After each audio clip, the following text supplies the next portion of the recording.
یعنی motivational speaker آپ کو کہتا ہے کہ میں آپ کو سمجھانے کا، قائل کرنے کا، ایک نشست پہ بیٹھنے کا 5,000 روپیہ لوں گا، اور ہمارے اسٹوڈنٹ وہ 5,000 روپیہ دے کے اس کے پاس بیٹھتے ہیں تاکہ تھوڑا موٹیویٹ کر دے، لیکن اتنی کتابیں لے کے عالم جمعے والے دن بیٹھا ہے، اتنی کتابیں لے کے، اور وہ کہہ رہا ہے تم سے کوئی مطالبہ نہیں، صرف ذرا جلدی آ جاؤ۔ مسجد میں پنکھے چلا دیے ہیں، آسانی پیدا کر دی ہے،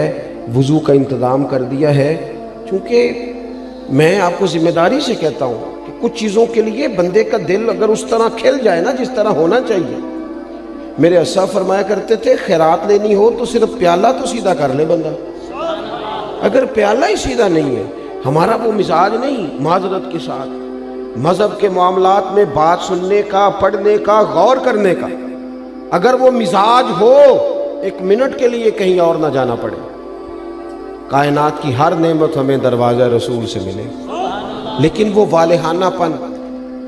جب میں پڑھتا تھا، اب تو مجھے نہیں پتا، کافی دنوں سے میں نے معلومات نہیں کی، جب میں نے میٹرک کیا تھا تو رزلٹ 31 مارچ کو آتا تھا، تو جو بھی کسی دا آیا 31 مارچ میں، ہاں نہ نہیں کرتے تھی، 31 مارچ کو میٹرک کا رزلٹ آتا تھا، تو جنہوں نے پیپر دیے ہوتے تھے وہ 1 مارچ سے نماز بھی شروع کر لیتے تھے، اور ان کے ابا جی بھی شروع کر لیتے تھے کیونکہ پیپر دیے ہوتے تھے نا۔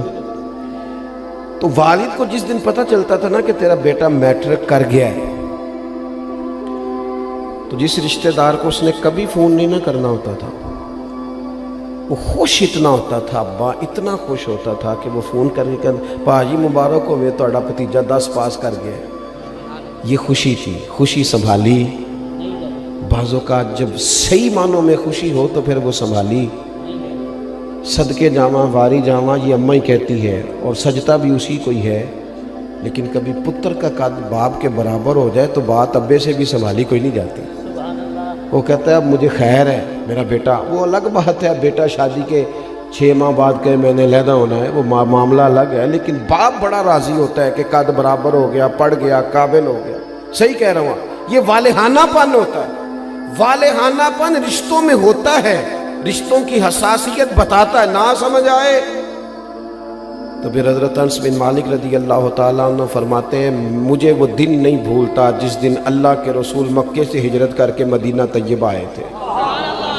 کوئی حضور کی اونٹنی کے آگے، کوئی پیچھے، کوئی دائیں، کوئی بائیں، کوئی یا محمدہ یا رسول اللہ کا نعرہ لگاتا تھا۔ بنو نجار بڑا قبیلہ تھا، بڑا، وہ قبیلوں میں اعزاز رکھتا تھا، ان کی بچیاں دف لے کے بیٹھ گئیں،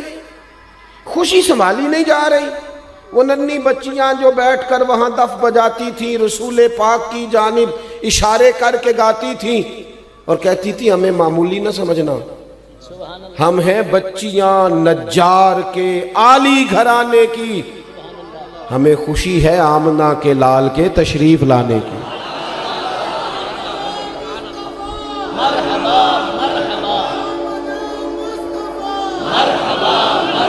تھوڑا سا نا اس میں والہانہ پن پیدا کریں، بس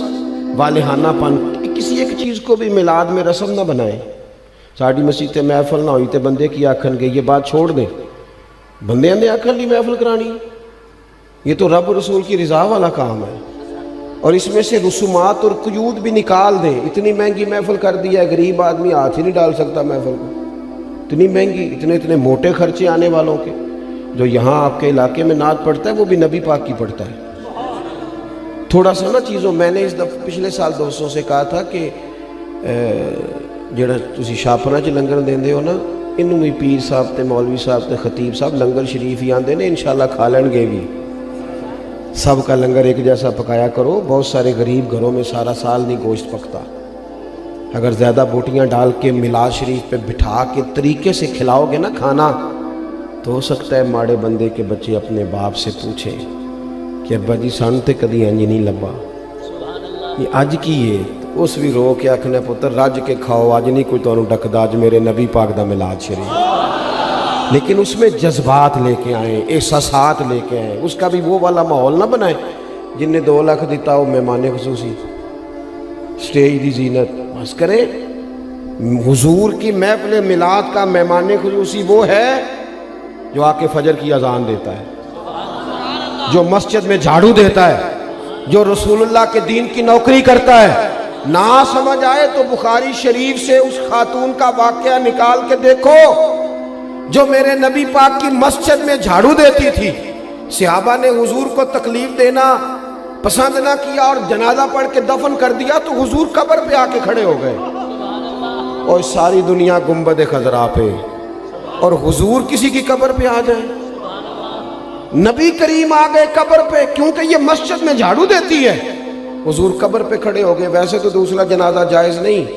لیکن وارثوں نے نہ پڑھا ہو تو پھر جائز ہوتا ہے، اور حضور تو خود وارث ہے نا ساری امت کے۔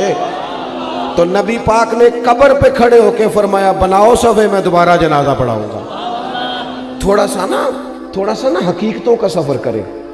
بڑی ہو گئی رسمی باتیں، بڑا کچھ ہو گیا، اب تھوڑا سا نا ہمیں اپنے مزاج میں دیکھو۔ حضور نے کہا تھا کسی صحابی سے کہ میرے ناک سے یا میرے منہ سے بلغم نکلے تو چہرے پہ مال لینا۔ ادب اور محبت اور والہانہ پن ہو تو انداز بھی آ ہی جاتے ہیں، انداز آ جاتے ہیں۔ حضور نے کہا تھا کسی سے کہ میرے وضو سے جسم سے جو پانی لگ کے گزرے تم چہروں پہ ملنا، کہا تھا۔ بلکہ آپ صحیح مسلم شریف دیکھیں، حضرت ابو ایوب انصاری رضی اللہ تعالیٰ عنہ فرماتے ہیں نبی کریم علیہ السلام میرے گھر کو حضور نے رونق بخشی، میرے غریب خانے پہ آئے تو میرے گھر کی 2 منزلیں تھیں، نیچے میں رہتا تھا، اوپر کئی دفعہ بچے ہوتے تھے یا خالی ہوتا تھا۔ جب محبوب تشریف لے آئے تو میں نے عرض کی حضور جو آپ پسند کریں، تو فرمایا میں نیچے رہتا ہوں، لوگوں نے آنے جانا ہے، لوگوں کو آسانی ہوگی۔ حضرت ابو ایوب انصاری کہتے ہیں بچے لے کے چھت پہ چلا گیا،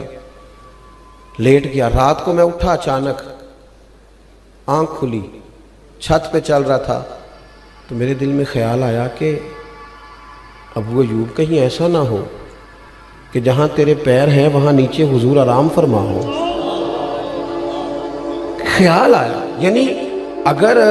حضور اس کو بطور ادب ان کے سامنے بیان کرتے تو محبوب فرماتے ادب یہ ہے کہ میں اوپر رہتا ہوں تو نیچے رہے، لیکن نبی پاک صلی اللہ تعالی علیہ وآلہ وسلم نے ایک اور انداز، صحابہ نے ایک اور انداز ہمیں حضور کی غلامی کا سکھایا کہ یہ حضور نے کہا نہیں۔ حضرت ابو ایوب کہتے ہیں مجھے وہ خیال آیا تو میں ایک کونے میں ساری رات کھڑا رہا، اور وہاں میں نے ساری رات بیٹھ کے گزار دی۔ صبح آ کے عرض کی یا رسول اللہ میرے بس کی بات نہیں ہے چھت پہ رہنا، جہاں نیچے آپ تشریف فرما ہو۔ محبوب نے یوں نظر اٹھا کے چہرہ دیکھا اور ان کی قلبی کیفیت اور ان کے باڈی لینگویج اور ان کا انداز کا اخلاص، فرمایا ٹھیک ہے تو بچے لے کے نیچے آ جا اور میں اوپر چلا جاتا ہوں۔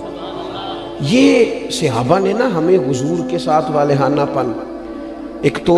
محبت کا والہانہ پن، ادب کا والہانہ پن، اور تیسری بات، اور اسی کے قریب جا کے میں نے بات سمیٹ دینی ہے، وہ نبی پاک کا حکم ماننے میں والہانہ پن رکھتے تھے۔ آج کل کسی دوست سے کہے نا نماز پڑھو، وہ کہنا تسی دعا کرو میرے لیے، میں نماز پڑھا کرا، تو میں کہنا بینک تنخواہ آ جائے کدی نہیں کسی دعا کرائی کہ دعا کر دیو میرا تنخواہ لین جان نو دل نہیں کرتا پیا، کرائی کبھی یہ ہنسنے کی باتیں نہیں ہے، اللہ معاف کرے۔ مسجد میں کیوں ہنسنا جی ہم نے؟ او بھائی کبھی دعا کرائی ہے کہ فلانے بندے سے پیسے لینے ہیں، وہ کہہ رہا ہے کہ پیسے لے جا کہ میرا جانے کو دل نہیں کر، کرائی ہے دعا کبھی؟ بولو نا، دل کرتا جانے کو، مسجد آنے کو کیوں نہیں کرتا؟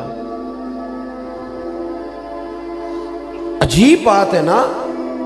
کہ میری جی سویرے آنکھ نہیں کھلتی، میں دیکھتا ہوں نا جس کی صبح 4 بجے باہر کی فلائٹ ہو اس کی آنکھ کھلتی ہے کہ نہیں کھلتی۔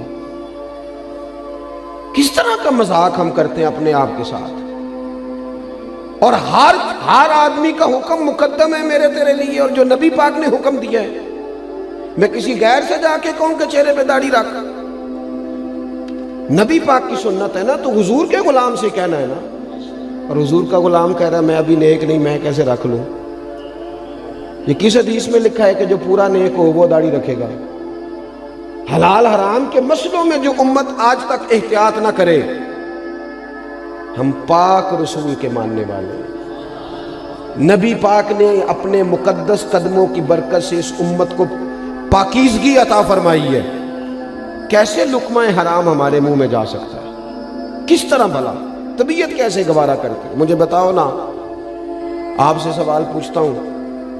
آپ کی توجہ ہے میری بات پر؟ گوشت پکا ہوا ہو نا بڑا بہترین بکرے کا اور مسالہ بھی مرضی کا ہو، بندہ 2-3 لقمے کھا لے اور مزہ بڑا آیا، تو پھر ایک بندے نے کہہ دیا کہ یہ نا صدقے کا ہے، آپ کے منہ میں اس کا ذائقہ بدل جاتا ہے۔ صحیح کہہ رہا ہوں؟ جس طرح آپ کے منہ میں، اور اگر کسی نے کہہ دیا یہ تو مردار ہے، ذبح ہی نہیں کیا گیا تھا، تو ہو سکتا ہے الٹی بھی آ جائے، کہہ کر دے کہ یار یہ ٹھیک نہیں۔ تو میرے بھائی، جس طرح اس پر کہہ آتی ہے نا ایک لقمے پر کہ یہ حرام ہے، اس طرح تیرے پاس جب 50 لاکھ حرام کا آئے اس پر بھی کہہ آنی چاہیے، اس پر بھی تجھے الٹی آئے، تجھے گھن آئے۔ حضور نے اس طرح تزکیہ کیا، یتلو علیکم آیاتنا ویزکیکم، اس طرح تزکیہ کیا تھا کہ ان کے قریب کوئی شے ناجائز آ سکتی نہیں، سوال ہی پیدا نہیں ہوتا تھا، ذہن سازی ہو گئی تھی۔ آج اور پھر آپ کو ایک بات اور عرض کروں، نبی کریم صلی اللہ تعالی علیہ وسلم نے چاند کے 2 ٹکڑے کیے، ڈوبا ہوا سورج موڑا، پتھروں درختوں نے حضور کا کلمہ پڑھا، لیکن یہ ساری شانیں حضور کی بعد میں معروف ہوئی ہیں۔ نبی پاک کی جو بات سب سے پہلے لوگوں کے پاس آئی تھی وہ تو صادق اور امین ہونا ہے۔ ہاں میٹھا کھانا بھی سنت ہے، لیکن سچ بولنا سب سے بڑی سنت ہے۔ مسواک کرنا بھی سنت ہے، لیکن دل صاف رکھنا سب سے بڑی سنت ہے۔ تو یہ کیا بات ہوئی؟ چند ظاہری چیزوں پر تو عمل ہو جائے اور اسی کو پورا دین سمجھ لیا جائے، لیکن جو نبی پاک علیہ الصلوۃ والسلام نے معرفت کا نور اور روشنی دی ہے اس پر توجہ نہیں، اور بات ماننے میں بہانے، ہیلے بہانے۔ میں نے دیکھا ہے سیانے بیانے بندے اور مسجد کے حجرے میں میٹنگ ہو رہی ہے، اور انہوں نے کئی مولویوں کی پگڑیاں بھی کھول دی ہیں کہ فلانا کوئی کام نہیں کرتا، فلانا پیر غلط ہے، ان کو ساری تبصرے آتے ہیں۔ نماز کا ٹائم آتا ہے تو ان میں سے بہت سارے لوگوں کو کام یاد آ جاتا ہے، کئی کہتے ہیں میں نے وہاں جا کے پڑھنی ہے۔ یہ کیا صرف لفظوں کا ہیر پھیر ہے؟ صرف ہم نے وہ، میں جاتا ہوں نا، اب تو خیر مشکل ہو گیا ہے زیادہ جانا، ادارے کی مصروفیت بڑھتی جا رہی ہے دن بدن، لیکن میں دیکھتا ہوں کہ 21ویں محفل ہے جی ہماری، بانی محفل بتاتا ہے آپ نماز پڑھتے ہیں کہ نہ دعا کرو۔ 21 مولوی مل کے بھی تجھے نیک نہیں کر سکے۔ میں نے کہا آج کے بعد نہ بتانا کسی کو، وہ کہیں گے کس طرح کے لوگ ہیں، 21 بندے آئے اس کے پاس اور ایک کی بھی بات نہیں سن سکا۔ چیزوں کو اصل پہ لائیں، اصل ہوتی ہے، اور بنیادیں ٹھیک نہ ہو تو پھر آپ عمارتیں کھڑی کریں، کیسے کھڑی ہوں گی؟